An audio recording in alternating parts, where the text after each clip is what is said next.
Hi guys, welcome to episode 7 of the Top 2 podcast. I'm your host Luke, this is my co-host Matt. Matt, say hello. How's it going, everyone? You all right?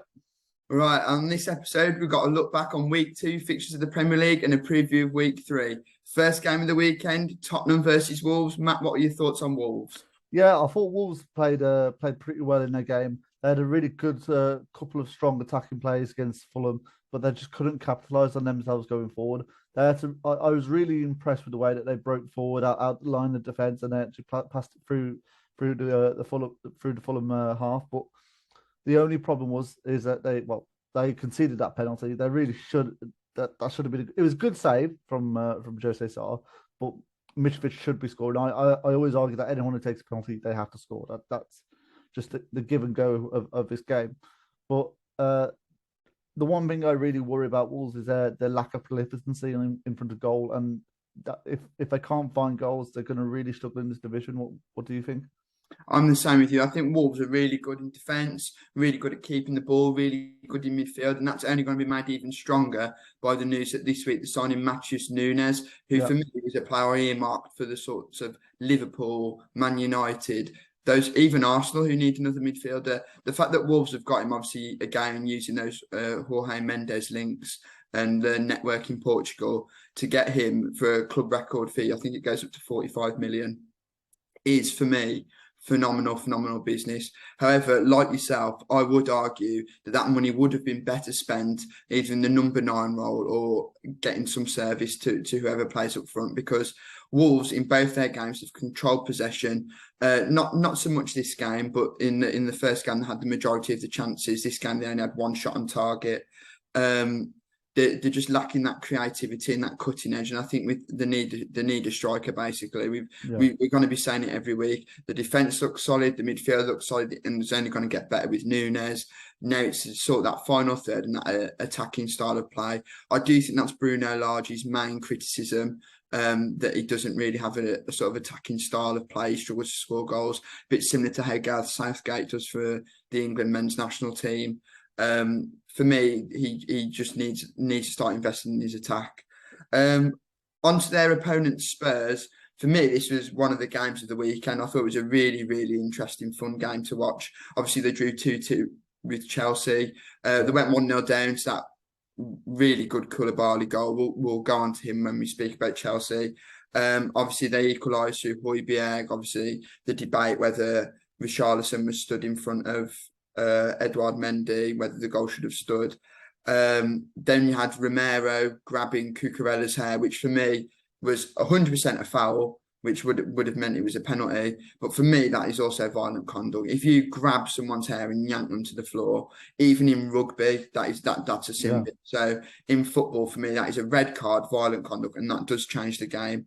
For me, Spurs were comfortably second best in this game. They really struggled with Tuchel's in-game management, and for me, Tuchel's just as good as Pep and Klopp at changing the game through formation changes. They had Ruben Loftus-Cheek at right wing back, which for me was really surprising to start with. You Hmm. know, James and Loftus-Cheek at right centre back, right wing back against Son. You'd think that could be a little bit risky, but paid off amazingly. Son barely had a kick all game for me. And then when the little tactical change of moving Loftus-Cheek into midfield, bringing Aspi on and moving Reece James to wing back for me was brilliant. And Yeah. for me, Chelsea would have been good value to get all 3 points. But unfortunately, fortunately for Spurs, they managed to get a point through the Harry Kane goal at the end. But for me, that should have been a Reece James own goal. I'm not just saying it because as a fantasy football player, I don't have Harry Kane in the team. That shot was going wide, and the touch off Reece James put it on target, and that caused the goal. So for me, Kane shouldn't have had those points. But yeah, that's just my take. What did you think? Yeah, I'm with you. I also think it was an own goal, and also like Luke, I don't have Kane in my team. So, but equally, I also don't have Reece James in my team. So the fact that he scored a really good goal against Spurs, but we're just talking about Spurs for now. And I was actually surprised that they didn't try and combat Chelsea a little bit more in this game. I thought Conte would have tried to play on the front foot, especially after they got a good result against Southampton. I thought they would have been the team with the wind in their sails, so to speak, and actually try and push on for a better result in this game. Yeah, I think Tottenham always know how to set up against the bigger teams. Obviously, they did the double over Man City last year. They got that important point against Liverpool, which kept the top four hopes alive, which then Yeah, obviously went on and did. So for me, the good quality about Spurs in this game is for me is that they played a top side that weren't at the best. Obviously, Chelsea beat them, I believe, 4 times last season, including 3 in the space of 2 weeks. And good sides. We saw it with Man United in the past, Arsenal when good teams go on to win things, you get points when you're not at your best. yeah. And for me, Spurs were second best against a top side. Chelsea played really well, and Spurs still managed to come out with something from that game. And that, for me, cements Spurs' quality as a top four team. So in this game, I've had Spurs to win 2-0. What have you had? I've got Spurs to win 3-0. I know Wolves are good defensively, but I just really I enjoy watching out Spurs from free play. Okay, then on to the second game. Now we have Crystal Palace and Villa. Crystal Palace, one of many shock results, getting a draw against Liverpool this weekend. What did you make of their overall performance? I thought Anderson exercised his game plan absolutely perfect. He got into Nunez's head. Yeah, I think it was there must have been about 9, 10, 11 incidents where he was poking, he was prodding Nunez, he was getting tight on Nunez tighter than he wanted him to be, and it took one little spark for Nunez just to turn around and he gave him the headbutt, which you cannot argue about the red card, but we'll come on to that later on anyway. But it was absolutely brilliant from Anderson just to get under his skin. And it was an excellent counter for the first goal for Zaha. Really good finish. And later on, Zaha, for me, really should have won it. He had an excellent chance, which he should have scored. And I think Palace were good value for the point. Yeah, I agree. I think other than a couple of half chances for Nunes, I don't think Liverpool really created much until later on. Obviously, this when they scored the goal. I thought Palace's game plan was excellent. I thought Vieira set them up amazingly. I'm a massive fan of Crystal Palace's centre half pairing. I think Mark Gahey and Joachim Anderson will both be touted by big clubs. I think Chelsea really regret letting Gahey and Tomori go, especially after losing Rudiger and Christensen. I know they bought Koulibaly, who's really good, but for me, keeping Gahey and Tomori would have been a massive upgrade and save the money. Joachim Anderson, for me, is the sort of defender that a Man United needs. Yeah. Really street smart, really combative. I think he'd be brilliant at a team like Manchester United. But at the minute, why would you leave Palace to go to Manchester United? Obviously, they play Aston Villa. Villa won 2-1 against Everton. A great finish by Danny Ings, a first goal, left foot, bent it round the keeper from the edge of the area. We haven't saw enough of that from Danny Ings in the Villa shirt, whether it be injury or being on the bench for Watkins. We haven't saw the goal scoring innings that we saw at Southampton or at Liverpool or Burnley. Buendia as well with the second goal. They did just enough for me to edge it against Everton. Everton Yeah. defended really resiliently, but for me, Aston Villa were good value for the win. I do think there is a lot of concerns though there at Aston Villa at the minute. Obviously, Diego Carlos has now just suffered an injury, which rules him out for 6 to 9 months.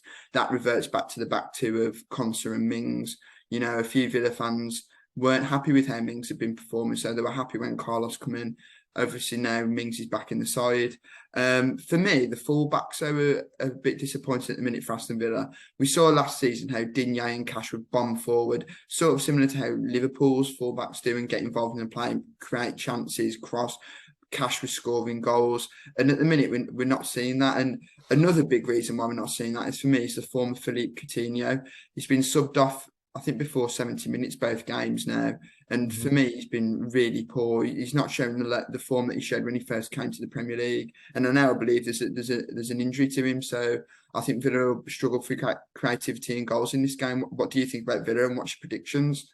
Yeah, I do think Villa are gonna struggle now that they've lost Diego Carlos, and whether Coutinho has gone injured, maybe it's something that's carried on into this season.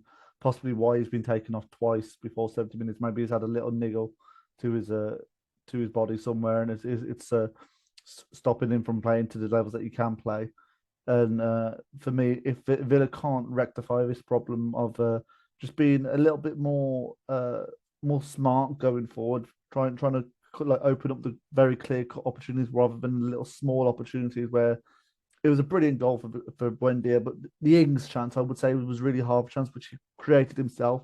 I agree. It was a very poor touch, but then he did well with the second touch to take it past the defender and cut it around. But that came pretty much from a nothing play. And they really need to try and open up either through the fullbacks, like you mentioned, or another player who can step in for Coutinho if he is injured, and to actually to be able to create for Villa. But for me, I've got Palace to win this game 2-0.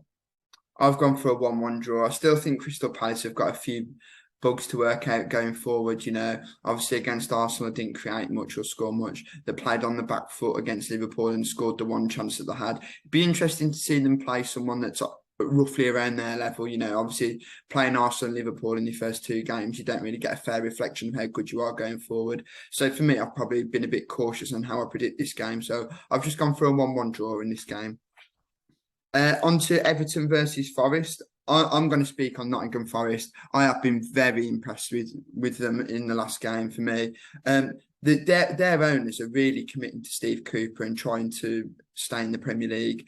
They've done some really good business. Remo Freuler from Atlanta, I watched him in the Champions League a few seasons ago. I watched him for Switzerland in the Euros and the World Cup. He's a really good, energetic box-to-box midfielder. He was one of the captains at Atlanta. He's got leadership, he's experienced. Hossam Aouar, if they pull that off, I'm not sure what stage it's at. 2 years ago, he was wanted for 40, 50 million by your likes of your Arsenals, your Liverpool. He's technically a very good player. There's a lot of questions about his mindset, but the ability, he's still got great ability. He's still doing amazing things for Lyon. It was only a few seasons ago, he destroyed Man City in the Champions League. He's coming with some real pedigree and he's still young. Emmanuel Dennis last season was one of Watford's standout performers. Then you have Neil Maupay, who's a guaranteed 8 to 10 Premier League goals, maybe more. They played with so much high intensity, which came from the crowd. The atmosphere was amazing. It must have been a great game to play in. It was a brilliantly open game. They played well out of possession because I think West Ham had slightly more of the ball, not too much. I think it was about 57-43 on the percentages.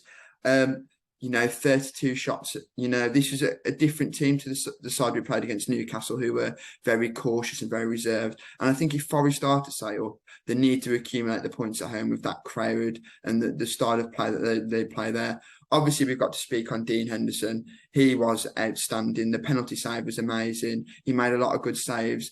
Man United fans, for me, if I was a Man United fan, I'd rather have Henderson in goal than De Gea. He's better with his feet. For me, he's a little bit inferior as shot stopper, but not much in it. And he's better at commanding his defence and crosses. So for me, I'd rather have Henderson. I think this performance just solidifies it. Obviously, the goal come from Taiwo Awoniyi, who's a player that we spoke on in the preview, came from Union Berlin, got a decent amount of goals in the Bundesliga, energetic, put himself about, but also delivered the finishing touch. So I think this is a really promising game for Nottingham Forest. The only thing I think they need to do is just learn on restricting those chances more for their opposition. On another day, other sides can score goals, whereas West Ham quite weren't that clinical this time. What did you think of Forest and what do you think of Everton? Well, one comment on Aouar, I think on his day, personally for me, he is a top 10 midfielder. He's shown how good he is when Lyon knocked out Juventus in the Champions League.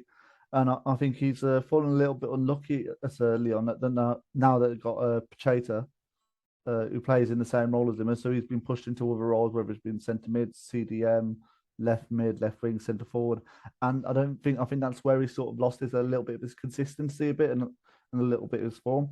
If Forest are bringing him to play in the role that he's naturally excellent at, then I think they're onto a winner there. But my question is, if they do that, what happens to Lingard? Where does Lingard end up playing?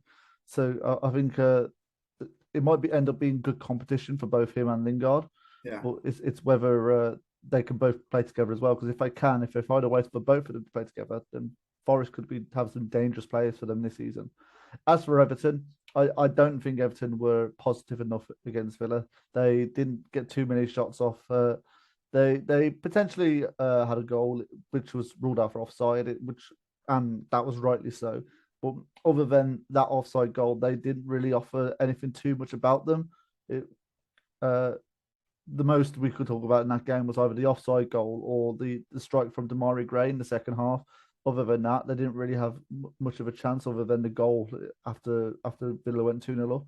Yeah, and that was an own goal. I think Everton look a lot better defensively. I will speak though. Last year, I thought they were always suspect to concede 3 or 4. Yeah. I think they're 5 at the back with Tarkovsky, obviously Connor Cody to come in, and unfortunately Ben Godfrey and Mina before they got injured. I think Everton look okay at the back. However, going forward, I think same problem as Wolves, really. They could potentially lose Anthony Gordon this week. You know, there's Yeah, interest from Chelsea, 40 million bids, 45 million.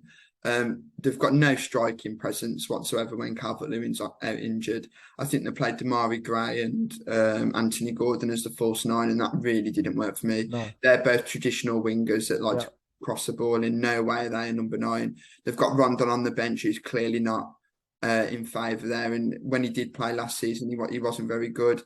So for me, Everton need to get a goal scoring number 10, which with a manager like Frank Lampard, you know, who better to know what to look for in that sort of profile than arguably the greatest ever number 10 goal scorer in the Premier League. They're going to let Dele Alli go, which I think is good. I personally said at the start of the season, I think he's finished now for me. yeah, I'm hoping he does regain his career, because at 19 to get 16 Premier League goals and double digits assists was ridiculous. And I'll always remember that goal where he flicked it up over his head against Crystal Palace and yeah. volleyed it in. He had phenomenal talent, but he's a prime example of what happens to talent when you don't work harder and apply yourself, for me. So for me, they definitely need that goal scoring number 10. And they also need a striker, 100%. We've spoken about Wolves needing one. There's going to be another team in a minute, well, another two teams in a minute that we'll talk about needing one. And Everton definitely need one, or they need to get Calvert-Lewin fit and keep him fit. They've got enough creativity out wide. You know, I think McNeil and Gordon supplying the crosses for Calvert-Lewin will be a recipe for goals, but until Calvert-Lewin's fit, there's no one to aim for. There's no attacking style of play, no outlet, no one that can hold the ball up. There's nothing. So they're just going to keep coming under wave of pressure, and eventually the defence will give out.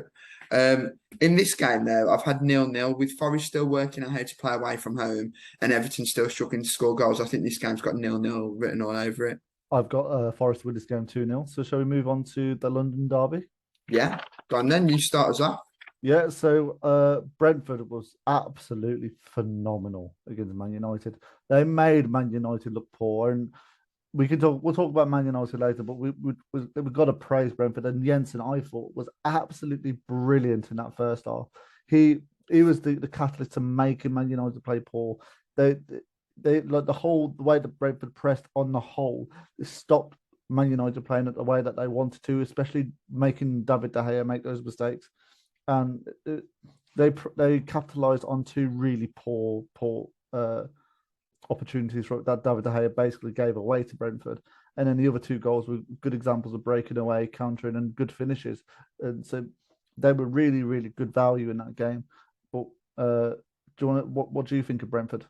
I thought Tony, again, another masterclass, didn't score this week. Obviously got the assist from Burma. He bullied Man United's defence for me. He holds up. I'll keep saying it. He's the best striker outside the top six for me, without any shadow of a doubt. He's such a good footballer and such an intelligent footballer. He goes under the radar for me.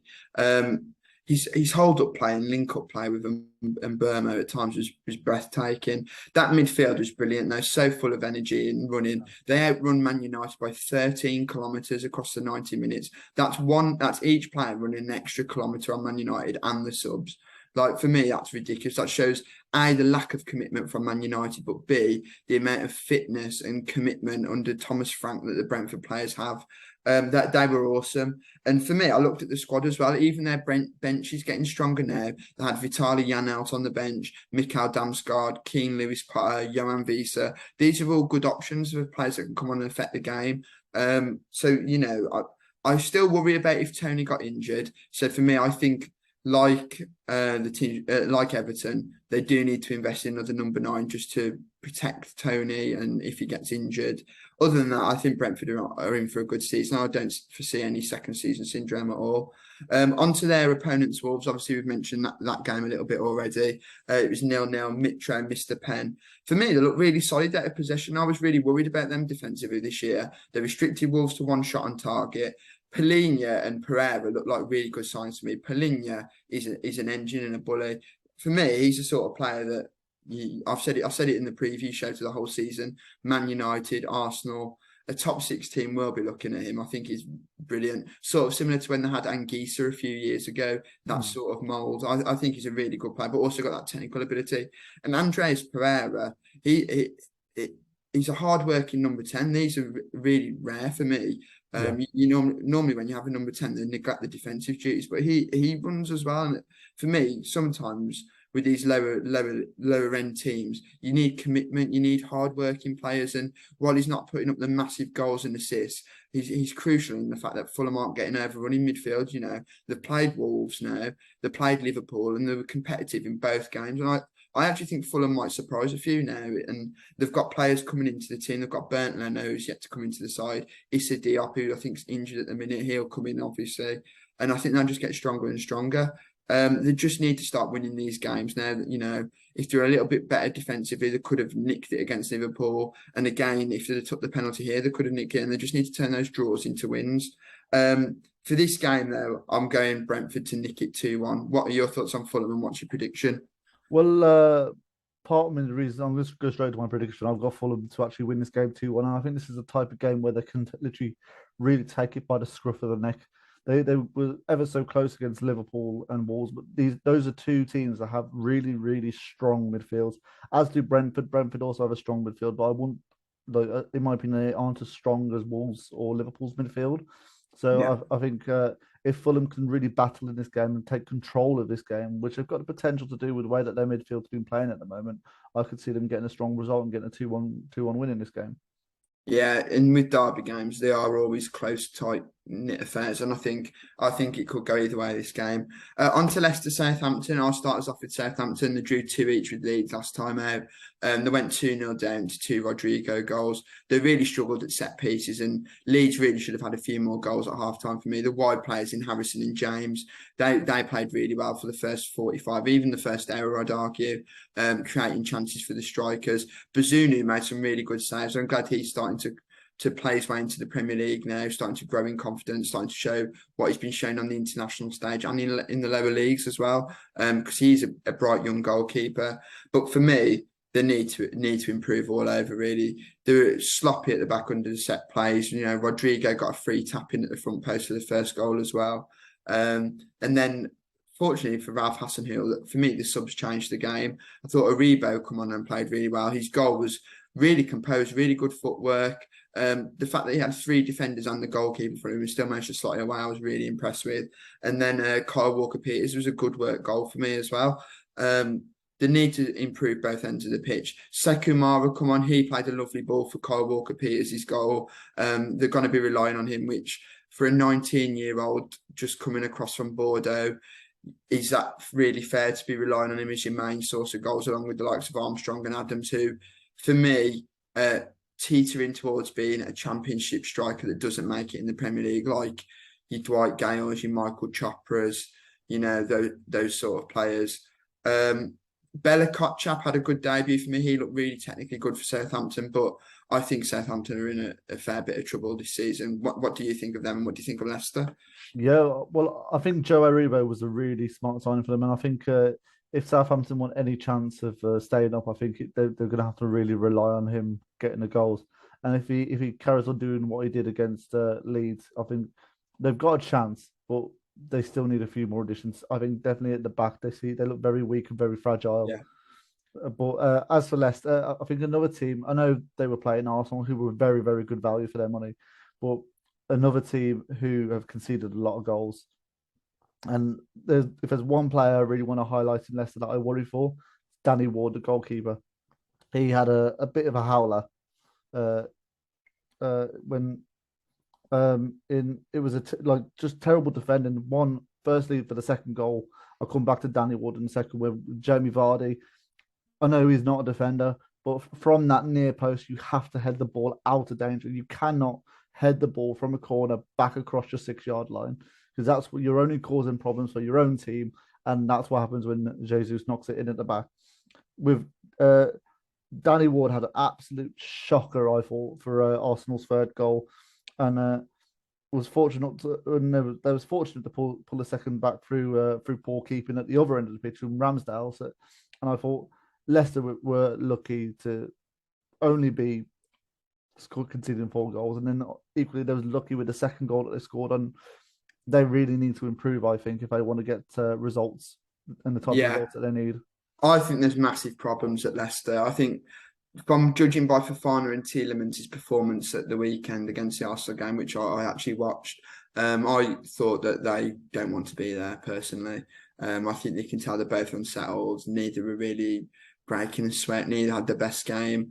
I think there's a lot to be worried about at Leicester because if they're sold, they don't have the deepest of squads anyway, and it's all right having the money, but it's getting the players of the same quality to come, as well as this doing it in the time left between now and the deadline. I think there is real cause for concern there, and I think Brendan Rodgers is under massive pressure.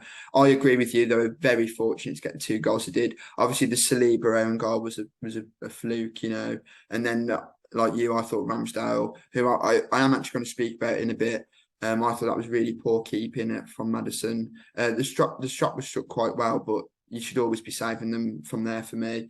They really, if I was a Leicester fan, I would be worried. I think they really need a shake up. I think that could also mean the manager as well, a change of manager. But for me, they need to get some new personnel in as well without losing. But unfortunately, it seems like there's no money there for it to happen.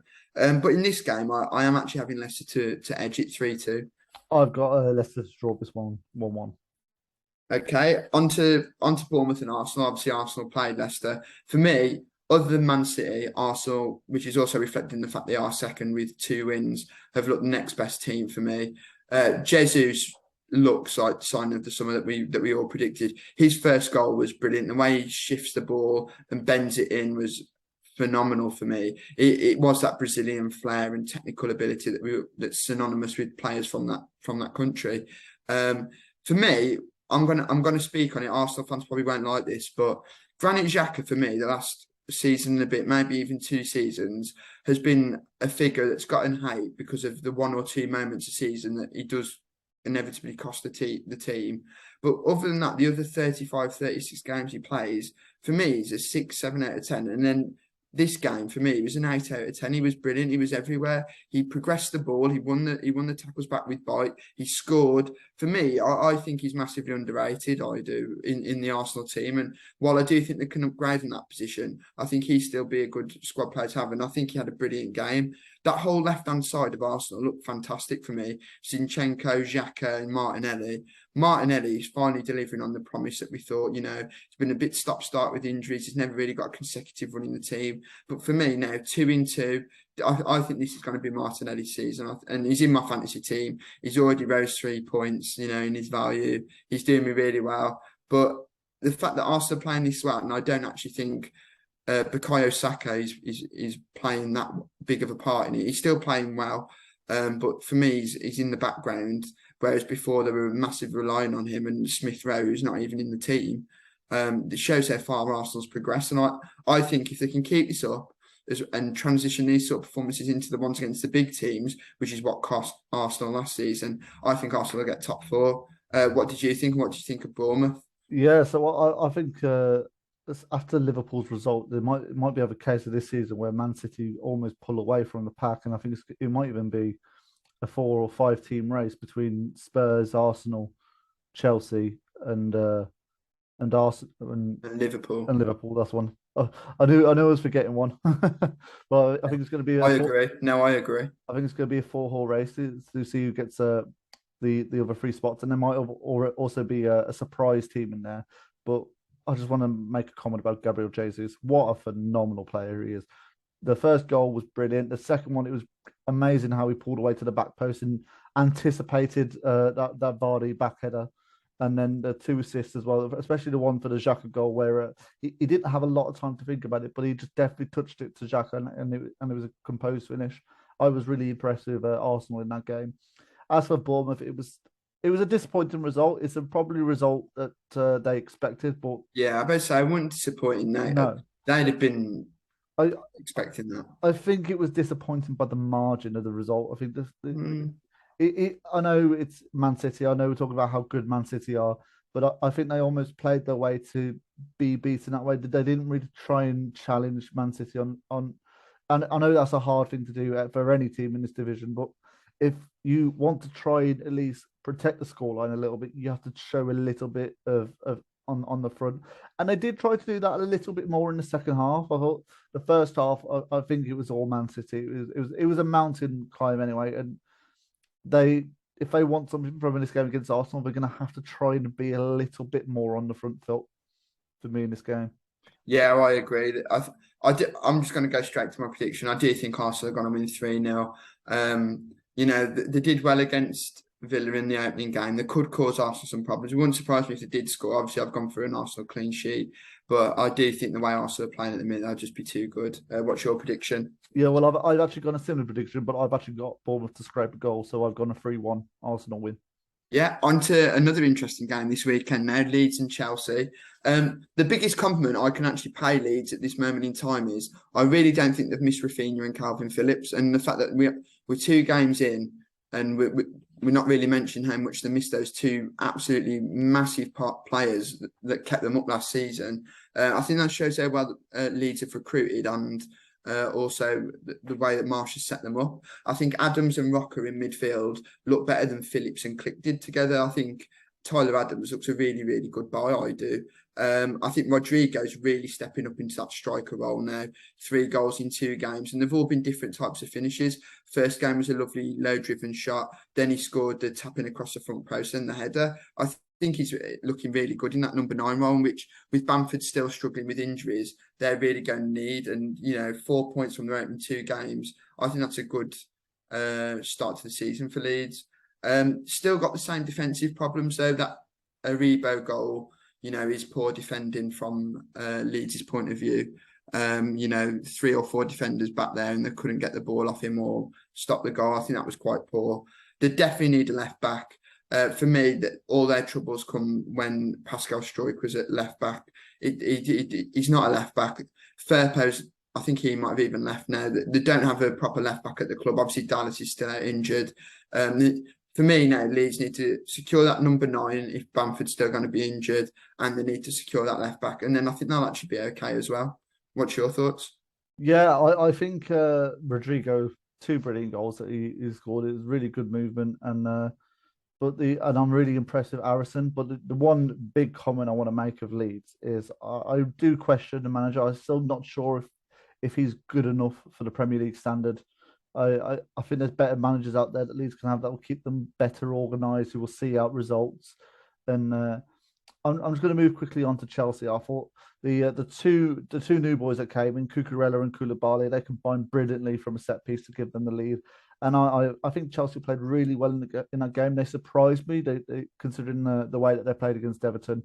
I thought this might be a season of struggle for Chelsea, but if they can play like the way that they did against Spurs, against other teams in this league, they will be up there and they'll have an okay season. I think they're still missing in 1 or 2 players, but they've shown that with some the defenders that they've signed in, Cucurella, Koulibaly, that they haven't really missed too much Rudiger going. And I thought Rudiger was going to be the biggest miss in the Premier League this season, but Koulibaly seems to have stepped up and sat in that role absolutely perfectly. What do you think? I absolutely agree with you fully about Koulibaly. I was a little bit worried about him coming in because he's a little bit older. He's been playing in the Serie A for a few years now, albeit being one of the top defenders there. Would he be able to cope with the pace and the physicality of the Premier League? But like Thiago Silva, absolutely, for me, I think he's brilliant. And I think if they get Fofana, which, is looking like 85, 90 million that they're willing to pay, obviously, again, we don't pay the money. It's not for us to judge, but they are inheriting a brilliantly good young player to play with the 2 experienced defenders who will learn off and only improve with. That I think they won't have lost anything defensively. Yeah. They're an example of a team for me that needs the number 9 the most. I like Kai Havertz as a player. I really don't think he's a 9 or a false 9. For me, he needs to play off a striker or play behind a striker as a sort of a 10 that gets into the box and scores goals. For me, he's not a number 9. I think you'll see players like Sterling, Hudson-Odoi, Pulisic get more off playing with a number 9 that can link the play. Obviously, they've got Breyer on the bench. I'd actually like to see more of him. But I was really impressed with Chelsea, how they controlled the game against Tottenham. I actually had Tottenham to win that game and I thought they would have done it comfortably, but Chelsea really surprised me. And it's also made me reconsider it, the top 4 race. I really don't think it's as cut and dry as what I originally thought it was going to be. I think, like you, City might pull away now, but then you'll have 4 teams fighting for the other 3 spots. And I think that's going to be really interesting as the season progresses. But for this game, I'm having Leeds to lose 3-1, so a victory for Chelsea. What have you had? Well, just a little comment on the number 9. I believe Pulisic is actually being linked with a loan move to Man United as well, from what I've read this morning. Wow. And I think Chelsea are gonna win this game 2-0, but they are desperately in need of a centre forward, I think. Yeah, and for me, they need another winger. I've also read that Hudson-Odoi could be going to Arsenal, so I think there's going to be a clear out there. So I think they need I think they need two more attacking players, and then Chelsea should be okay. I thought Kante was excellent as well, by the way, in the Chelsea-Tottenham game. I don't think I mentioned that yet.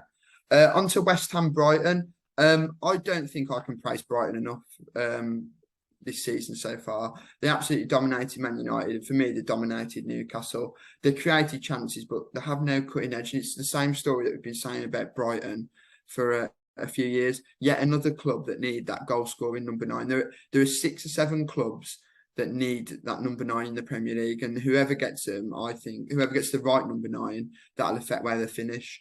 They restricted Newcastle to 1 shot on target, which I watched Newcastle against Forest in the first game, and Newcastle looked brilliant going forward.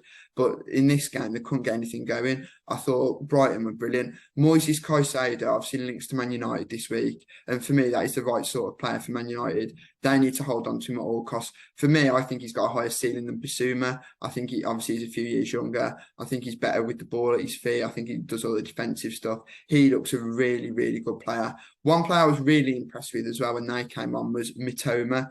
He played at Royal USG last year in Belgium, got about 8 goals and quite a few assists. He looked really good, really skillful, and I do think Brighton need 1 or 2 more attacking players, and I could see them finishing top half if they get that. They're really well organised. They have the best scouts in the league for me. They find gem after gem after gem. That was obviously implemented by Dan Ashworth before he then went on and left the setup. It's still continuing now. For me, they just need to get that striker, Bedin Undav as well. He could be the answer. And then I think Brighton are in for a really good season. What do you think of them, and what do you think of their opponents, West Ham? Yeah, well, Brighton are a team that always impressed me, and I think Newcastle were very fortunate to get that draw against them. It was thanks to some brilliant goalkeeping from Pope, which we'll come on to in a little second. But Brighton, the way that they attack, it's beautiful football. It's very effective football. Defensively, they're very sound as well. And as for their opponents, West Ham, I thought West Ham were actually weren't at their best in the start of that game. They had a goal ruled out though, and it was very much fairly ruled out. Antonio almost bulldozed his man like a bull, and and I think West Ham really have to improve it, because going forward, they used to be the team last season who were really good, sound defensively. Not many teams would get past them. They'd go and get a couple of goals, and they were up and there around, but they started to drop off a little bit towards the end of last season. I think we're starting to see that form carry on into the start of this season slightly. I think they need to try and get Skamaka onto the pitch a little bit more, because it offers them a little bit different dimensionally going forward. And I thought there was Soucek had to have scored that goal. Yeah. I don't know how that shot was saved, to be honest. It was a brilliant save, but he has to score that. And I think it was unlucky from Ben Rama from the free kick. But there wasn't actually too much clear cut going forward from West Ham. And I think that's the one thing that I worried about them in this game. But I do think they'll improve in this game. And I've actually gone for an exciting game, this one. I think it's going to be a 3-3 draw. Yeah, obviously West Ham missed a penalty as well, which obviously is a clear-cut chance to get back into it. But like Leicester, I think they've gone a little bit stale, West Ham, through lack of support for David Moyes from the owner, sort of similar to Rodgers. I think they've needed fresh blood in that side. I think what we've seen is a lot of mental and physical fatigue. They were playing league game, cup games, Europa League games with the same sort of 11 to 15 players all the time. Declan Rice, Soucek got through 40, 50 games nearly last season. That's obviously going to fatigue anyone. And with such a short turnaround in the season, I'd argue that they've probably not fully recovered. Same with Jared Bowen. I agree with you. They need Skamaka on the pitch, but they need more support from the owners for David Moyes. And I've actually had Brighton to win this one 1-0. Newcastle, the penultimate game, Newcastle Man City. Obviously, we've just spoke on Newcastle a little bit, so I won't go too into detail. They were lucky to get a point. Nick Pope, for me, he's been the second best signing of the summer after Jesus. 2 clean sheets now, lots of saves. I don't know him in fantasy football, so it's not a plug or anything. But they were second best against Brighton all game for me. One shot on target. I think they really need to get that number 10 in. Obviously links with Maddison, Paqueta. This was the game where, for me, they lacked that killer pass. The forwards were starved of service. Yeah. Joelinton and Guimaraes were forced to defend more. And obviously they were pinned in more. And with that person who's comfortable on the ball, whether they're a dribbler or whether they can play that killer pass, the Newcastle would have had more attacking intent, so they would have been able to create more opportunities. Obviously they're up against Man City, who, this is probably the toughest game to get anything against. But I do think they'll be competitive. What did you think of City in the opening in the second game? Well, just to touch on Newcastle, I can be that person who, but because I did have Pope in my team, and I have a couple of Newcastle players in my team, so I fancied them to have a good season. They may be rotated out this weekend because, as we know, they're playing Man City, and I think they've got a couple of more tough games coming up. I think game week 5. I think it's either Liverpool or Arsenal. I think it might be Arsenal that they've got. So they've got a couple of tough games coming up, but they've got Liverpool. They've got Wolves and Liverpool after Man City. Well, there you go, and they've got they were very competitive against Brighton. They defended well. They were very resolute. They were thankful for Pope, but as for Man City, there's not really too much that we can say about Man City because Man City just put in the absolute complete performance. I think the only little bit of criticism I got is that Foden should have squared it to Haaland to make it 1-0 to begin with, but. And I think even Pep said after the game that that might have been the case of Foden being used to playing with a false 9 and not an out-and-out striker, so he wasn't expecting Haaland to be there. Yeah, although they're all world-class players, you've got to still think they are going to have to adjust to playing with that big number 9 and getting used to playing with each other. And obviously Haaland's got to adjust to the league, I know he lived over here when he was younger because he was born in Leeds because obviously his dad played in England. Yeah. But he's still got to adjust to being back over here, adjust to Pep. So the fact that Man City, I think they've had over 70% possession in both the games so far. I think they've only conceded 3 shots on target or 2. For me, City just look absolutely dominant. A couple of things though that I do think is interesting. Obviously, Ilkay Gundogan's starting to get some starts now and returning to form. Obviously, a few seasons ago he was a brilliant goal scoring midfielder for them, but we didn't really see that much of Bernardo Silva that season. Obviously last season it was the other way around. Bernardo was phenomenal. There's talks of him leaving. I'm just wondering whether if Gundogan's starting, is them starting to phase out Bernardo Silva for either a move this summer or even in the future, because I think if they did lose him after what they've already lost this season, I think that would massively weaken City. And the other point that I feel the need to bring up is I actually think Jack Grealish has been playing well for Man City, but what I don't think he's been doing is putting in £100 million performances. Everyone's seeming to share the goals and assists in that team except for him. We watched him at Aston Villa. He was the main creator for us. It was get the ball to Grealish and watch what happens. Obviously, in this team, you don't need to do that when you've got De Bruyne and Foden, but I still feel like he's not having enough impact on the games. I've had City to win this game 2-0. What's your thoughts on Grealish and what's your prediction? Yeah, I still expect Grealish to almost find his form eventually for Man City because I am still an avid believer that he is a good player. But it couldn't get to a point where you say how much time are we going to give him? He's £100 million. He's really £100 million player. Should be, especially already being grown into the Premier League, should be kicking it off straight away.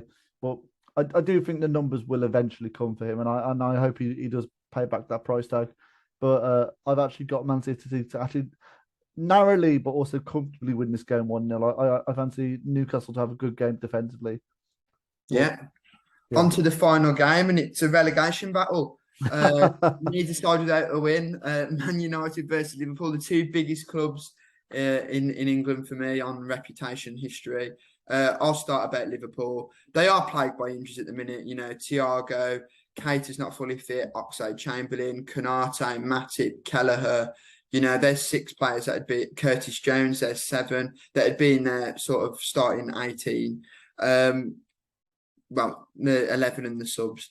They need that third midfielder. Why they haven't gone for Matheus Nunes, who's just going to Wolves, I don't know.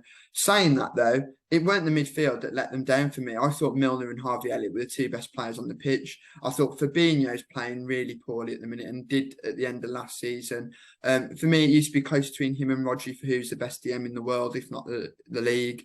For me, it's clearly Rodri now. I do think Fabinho should start the next game. It's a big game, but I do think question marks will need to be raised over him if he doesn't improve his performance.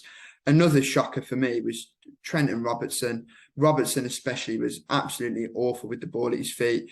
He did make a couple of good runs, but they were sort of like a striker's run. They weren't what you'd expect your left back to be. And then the defence just got ragged apart for the Palace counter-attack and goal. Van Dijk's not looking as commanding as the Van Dijk of years gone by. Nat Phillips, he's their fourth or fifth choice centre-back, depending how you look at it. He showed he was for me. They only had very minimal defending to do, and he looked shaky whenever he was called into it. And then Nunes, he needs to learn. He's still a young striker. I think he's 22 or 23.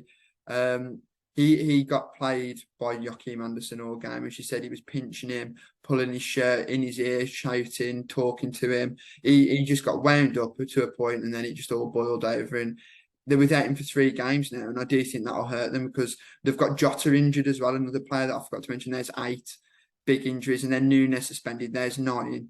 So, they're going to be reverting to Firmino, Diaz, Salah, which is still a good front three, and I do think they'll still score goals.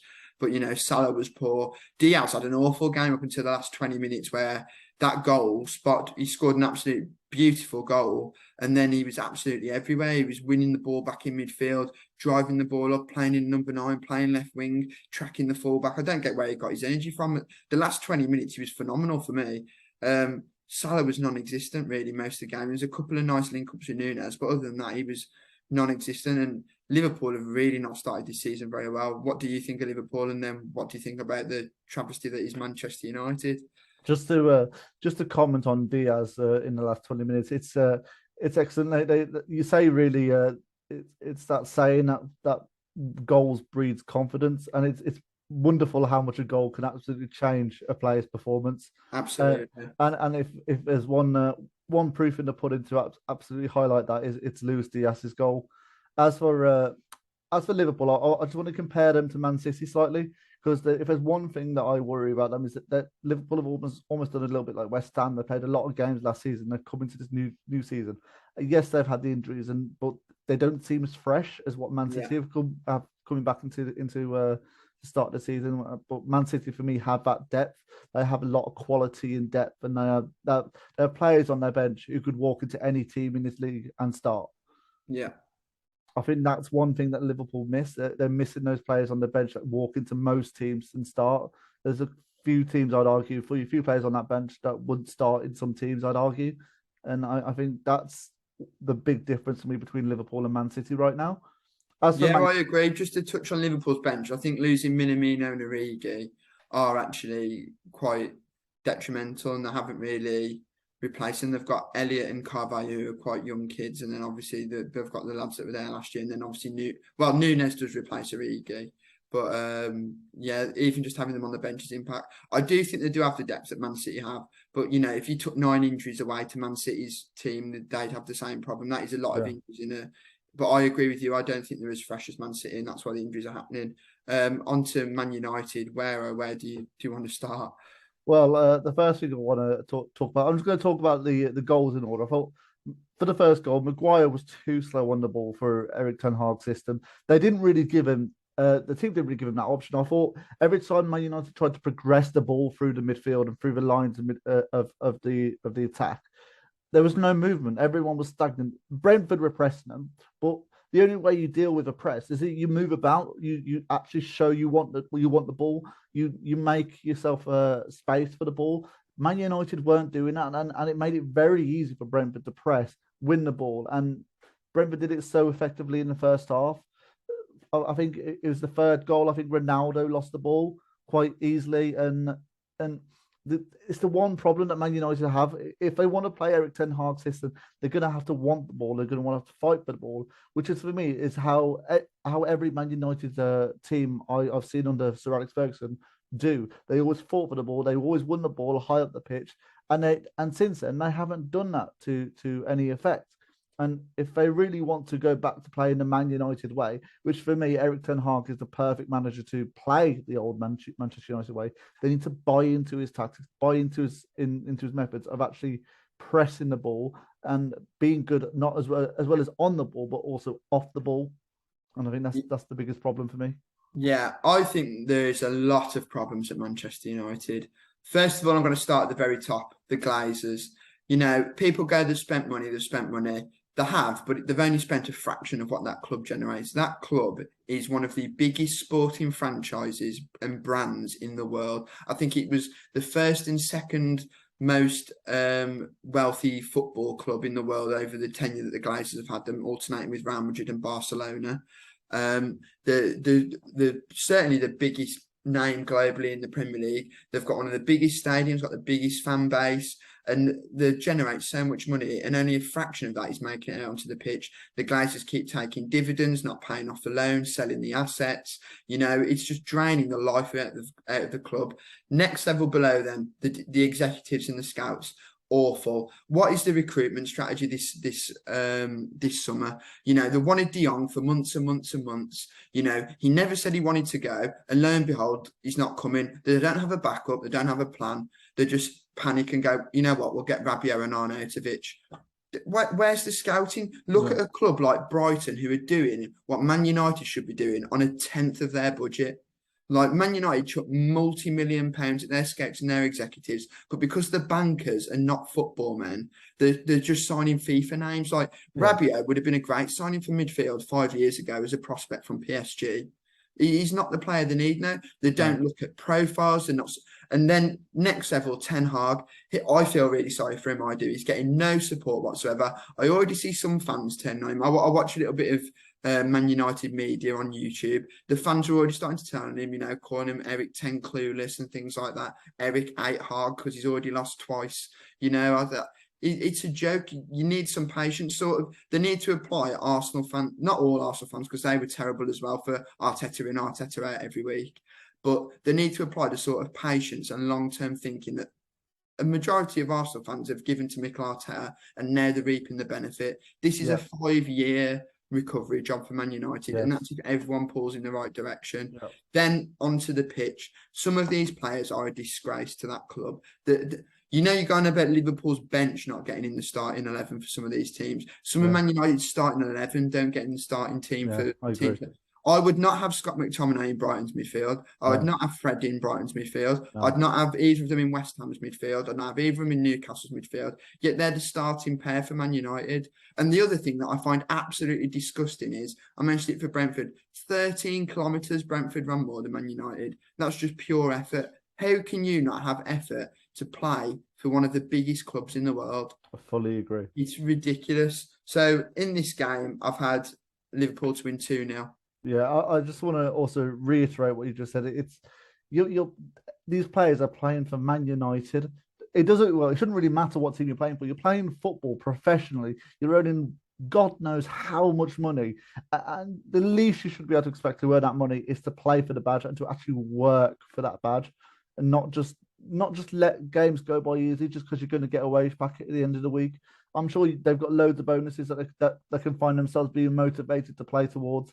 But no, they only care about the wage packet. And for me, it's just not good enough. So for me, I've got Liverpool to win this game 3-1.